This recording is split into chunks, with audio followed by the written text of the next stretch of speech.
Rose is the flower of love and is reputed to be an aphrodisiac, and it's grown worldwide for its beauty and its fragrance. The oil is very expensive and it's also very labor intensive. It takes tons of rose petals just to produce 1 liter of oil.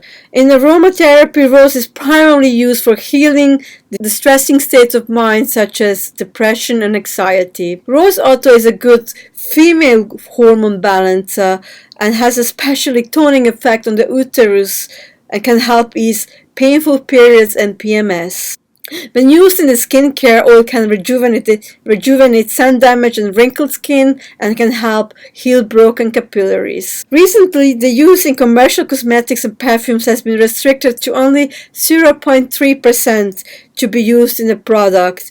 So be careful when you're buying rose-scented oils because they might actually contain chemical fragrance that can irritate then your skin. So be careful. What is the difference now between Rose Otto and Rose Absolute? Well, they pretty much have both the same properties, but Rose Otto is actually distilled, whereas Rose Absolute is solvent extracted and is mostly used in perfumery. Basically, Rose Absolute is considered inferior to Rose Otto. What are the properties, benefits, and uses? Rose, I just love rose. I have already said it's like you can just use rose as a perfume, and I have it actually included in a couple of my perfumes. Like rose is generally like a good nerve tonic. It's also good for reproductive organs. Also good for your skin.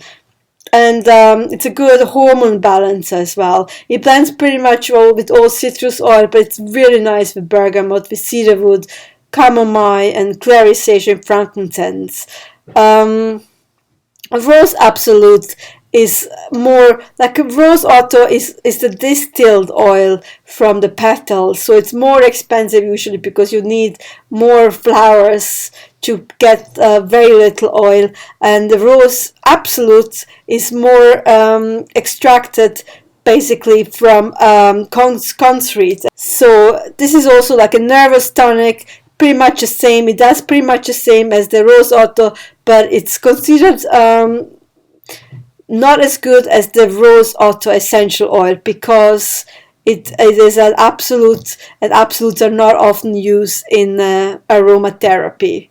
So now, rose is very expensive, and you probably do not, geranium probably would do exact same thing. So if you're not making any perfumes, so there's not particularly a need for you to have like a rose. Unless you're feeling very spendy and have lots of space in your kit, you probably would not need this oil. Although it is gorgeous, but it is expensive and has like very limited uses. And as I said, geranium would do exact the same what the rose does.